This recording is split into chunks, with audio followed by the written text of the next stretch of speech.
काम हो रहा है, सबसे इम्पोर्टेंट है डिटेल में काम होना। श्रीमद् रामायण में बहुत डिटेलिंग में काम हो रहा है, and I can assure you कि रामानंद सागर के रामायण के बाद अगर आपको कोई रामायण पसंद आएगी वो ये रामायण होगी, श्रीमद् रामायण।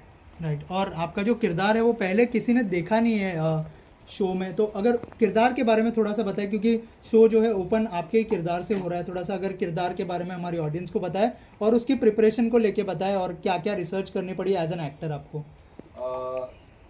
श्रीमद् रामायण में जो मेरा किरदार है साम्रासुर, वो आज से पहले हो सकता है किसी रामायण में उसका हल्का सा उसके बारे में बैकड्रॉप पे जानकारी दी हो, लेकिन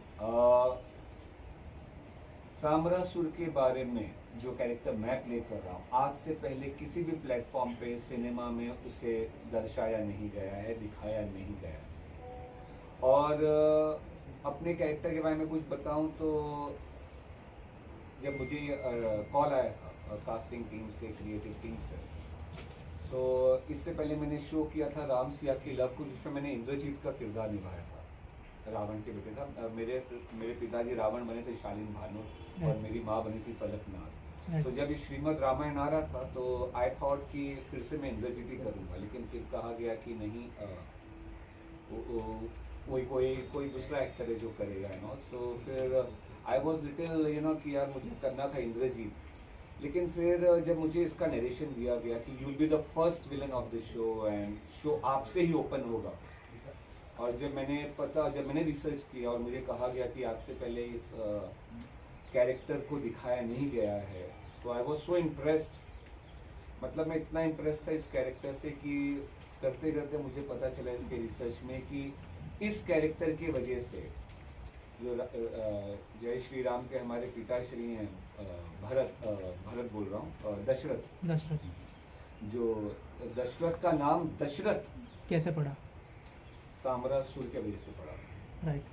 तो जब मुझे इतना कुछ पता चला इस कैरेक्टर के बारे में तो मैं ओके श्योर, इतना बड़ा शो है, पहले एपिसोड में नए साल की शुरुआत, 1 जनवरी की शुरुआत होगी इस शो के साथ, इस एपिसोड के साथ, जिसमें मैं रहूँगा as the first villain of the show. So I was quite happy and excited to take up this part. Right.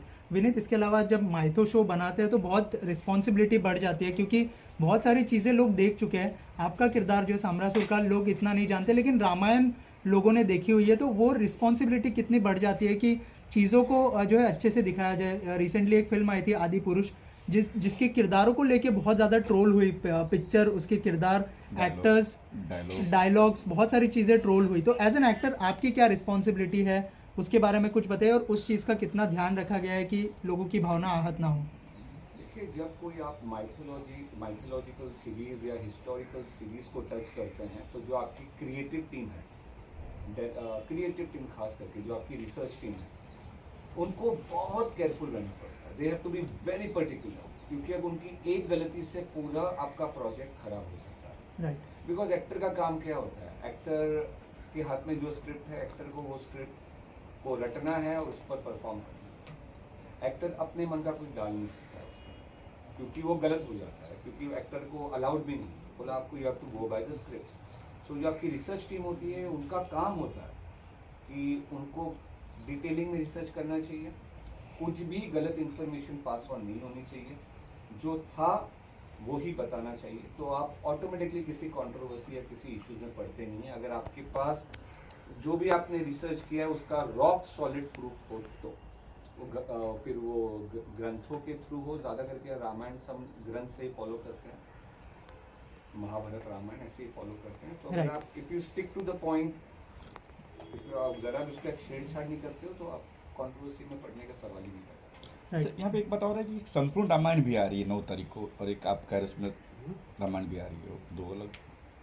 9 तारीख से एक और शो आ रहा है संपूर्ण रामायण करके, अगर आपने सुना हो देख। मैं सिर्फ श्रीमद् रामायण के बारे में जानता हूँ, बिकॉज हर जगह अभी श्रीमद् रामायण ही दिखाई दे रहा है और सुनाई दे रहा है। राइट। विनीत, अगर आपके जर्नी के बारे में बात करें, आपने जो है टेलीविज़न शोज़ भी किए हैं, रियलिटी शोज़ भी किए हैं, तो एज एन एक्टर कितना हेल्पफुल होता है? रियलिटी शो तो हालांकि खुद के पर्सनालिटी को दिखाना होता है, लेकिन जो टेलीविज़न के शोज़ होते हैं उसको लेकर कितनी हेल्प हुई है आपके करियर में, और लॉकअप के बाद कितनी लाइफ चेंज हुई आपकी? देखिए, एक्टिंग माने से पहले मैं हमेशा आई वॉज अ बिजनेसमैन। मैं आज भी बिजनेस को, अगर एक हाथ में बिजनेस है तो एक हाथ में एक्टिंग रहती है। सो एक्टिंग करने से पहले आपको, जैसे आपको डॉक्टर बनने से पहले मेडिसिन करना पड़ता है, एक्टर बनने से पहले भी मैं यही सजेस्ट करूँगा कि आपको एक्टिंग सीखनी चाहिए। तो मैंने अपने थिएटर्स किए नादिरा बब्बर जी के साथ, किशोर नमित कपूर के साथ मैंने एक्टिंग कोर्स किया, फिर थिएटर शोज़ किए, फिर वो फिर अच्छा, अगर आप अच्छे एक्टर हो तो आपको काम से काम मिलता है। देखिए, if you are good actor, बहुत बार होता है ना कि आपको अच्छा ब्रेक मिल जाता है, फिर आप उसको सस्टेन नहीं कर पाते हैं, कंसिस्टेंटली टिक नहीं पाते एज एन एक्टर। तो अगर आपको एज एन एक्टर टिकना है और चलते रहना है, आगे बढ़ते रहना है, तो आपका क्राफ्ट अच्छा होना चाहिए। You as an actor should be good, only then आपको फिर काम मिलता रहता है। और जहाँ तक लॉकअप की बात है तो ओके, जैसे मैंने कहा, कोई भी रियलिटी शो, लॉकअप भी बहुत बड़ा शो था, मतलब it was produced by Ekta Kapoor, hosted by Kangana Ranaut. So of course मुझे अचानक, मतलब अगर पहले मुझे इतने परसेंटेज लोग जानते थे, फिर अचानक बहुत लोग जानने लग गए लॉकअप की वजह से, because it was a hit show, no doubt about it. And soon after lockup मुझे 1-2 महीने के अंदर I got Swaraj as a main lead. तो काफ़ी हद तक मुझे लगता है लॉकअप का भी उसमें कॉन्ट्रीब्यूशन होगा, क्योंकि उससे पहले मैं हर शोज में विलन ही प्ले करता था। राइट। सो ये स्वराज, जब मुझे कॉल आया था कॉन्टिन्यू से, तो दे टोल्ड मी कि they are looking out for you, टीरोड Singh, who is the hero of this show. तो आई वॉज लाइक, मैंने 3-4 बार कंफर्म किया, क्योंकि मैंने कॉन्टिन्यू के साथ पहले भी काम किया है, तो उसमें सब में मैं विलन ही बना। बोला नहीं, we want you as the hero. So Swaraj, जैसे मैंने कहा, स्वराज एक बहुत बड़ा शो है, जो पैन इंडिया 20 लैंग्वेजेस में डब किया गया था, जिसको प्रधानमंत्री मोदी जी ने पर्सनली प्रमोट किया। राइट। और अभी वो शो OTT पे भी रिलीज होने वाला है। So Swaraj was a good subject. वो सब फ्रीडम फाइटर्स के बारे में था, अनसंग हीरोज के बारे में था। बिफोर प्लेइंग यू, टीरोड सिंह, जो आसामी फ्रीडम फाइटर थे इंडिया के लिए, मैं नहीं जानता था वो कौन थे वो, लेकिन ये शो करने के बाद मुझे पता चला कि यू, टीरोड सिंह कौन थे। Right. Swaraj is a good platform और हर किसी को देखना चाहिए। विनीत, अभी जो है बिग बॉस चल रहा है।